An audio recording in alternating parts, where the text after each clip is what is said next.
Hi అందరికీ welcome to my channel. ఈరోజు నేను టేస్టీ పెసరట్టు ఎలా చేసుకోవాలో చూసేద్దామండి.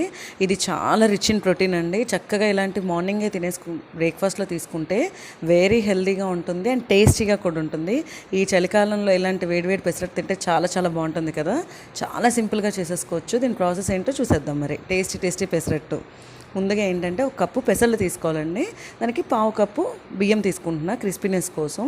బియ్యం వేయడం వల్ల మనకి క్రిస్పీనెస్ వస్తుంది. పెసర్లు ఒకటే తీసుకుంటే కొంచెం మెత్తగా ఉంటాయి. అందుకని నేను 1 కప్పు పెసర్లకి జస్ట్ 2 టేబుల్ స్పూన్స్ అండి అంచనాగా బియ్యం వేసుకోవాలి. చక్కగా వేసుకొని 2 టైమ్స్ వాష్ చేసేసుకోవాలి. 2 టైమ్స్ వాష్ చేసేసాక దీన్ని మొత్తం మునిగేదాకా వాటర్ వేయాలండి.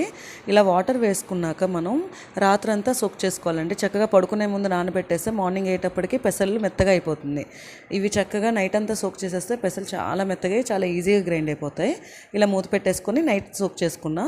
మార్నింగ్ లేచి చూసేటప్పుడు చూసారా పెసలు చక్కగా నాని పైన నురుగులా వచ్చింది, అంటే బాగా నానే అని అర్థం అనమాట. ఇప్పుడు ఒకసారి వాటర్ని ఉంపేసి ఒకసారి కడిగేసి పెట్టుకుందామండి. జస్ట్ ఇలా మొత్తం అంతా వాటర్ వంపేసి నీట్గా కడిగి పెట్టాను. ఇప్పుడు అల్లం పచ్చిమిర్చి నేను తీసుకున్నానండి. పచ్చిమిర్చిని ఏంటంటే ఒక 4 పెద్ద సైజు వేసాను. అల్లం ముక్కలు కూడా చక్కగా కడిగి క్లీన్ చేసి పెట్టుకున్నా. ఫస్ట్ మిక్సీలో అల్లం పచ్చిమిర్చి మాత్రం ఒకసారి పేస్ట్ చేసుకోవాలి. ఇలా చేసుకున్నాక ఇప్పుడు మనం ముందుగా నానబెట్టుకున్న పెసలు ఉన్నాయి కదా, ఇందులో వేసేసుకోవాలి. కొంచెం వేసుకొని చక్కగా మెత్తగా గ్రైండ్ చేసి పెట్టేసుకోవాలండి. కొంచెం వాటర్ కూడా పడతాయి. కొంచెం వాటర్ వేసుకుంటూ చక్కగా గ్రైండ్ చేసుకోవచ్చు. మనకి ఇందులో నానబెట్టిన నీళ్ళు వేసుకున్నా చాలా మంచిదండి. ఎందుకంటే రాత్రంతా సోక్ చేస్తాం కదా, అందులో చాలా ప్రోటీన్ ఉంటుంది. మనం వేస్ట్ చేయకుండా నానబెట్టుకున్న వాటర్ పక్కన పెట్టాను ఇందాక నేను, అది వేసుకున్నా.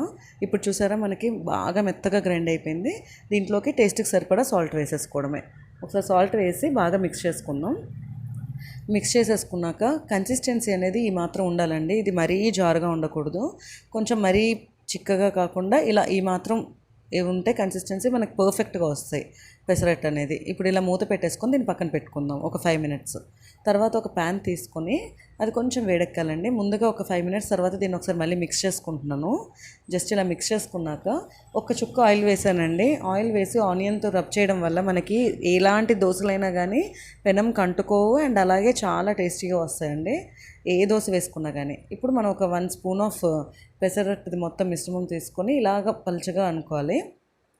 ఇది బాగా పలుచగా కాకుండా కొంచెం ఈ సైజులో వేసుకుంటేనే టేస్ట్ చాలా బాగుంటుందండి. ఇలా వేసుకున్నాక సన్నగా తరిగిన ఆనియన్స్ వేసేసుకోవాలి. నేను అల్లం పచ్చిమిర్చి చక్కగా మొత్తం మనం పిండిలో వేసేసాం కాబట్టి ఇంకా సపరేట్ వేయక్కర్లేదు. అలాగే పిల్లలు కూడా ఏరేస్తారని టెన్షన్ అక్కర్లేదు. చలికాలం అల్లం ఎంత తింటే అంత మంచిది కదండి, జలుబు దగ్గు తగ్గుతాయి. ఇలా మొత్తం మనం పెసర్లలోనే వేసేయడం వల్ల పిల్లలు కూడా ఏరకుండా తినేస్తారు. పెద్దలు అంటే ఎలా అయినా తింటాం, పిల్లలకి చక్కగా పెట్టేయాలంటే ఇలా చేసి పెట్టేయండి. క్రిస్పీగా 2 మినిట్స్లో రెడీ అయిపోయిందండి. ఇలా చక్కగా తీసుకొని ప్లేట్లోకి సర్వ్ చేసేసుకొని ఎంజాయ్ చేయమనండి.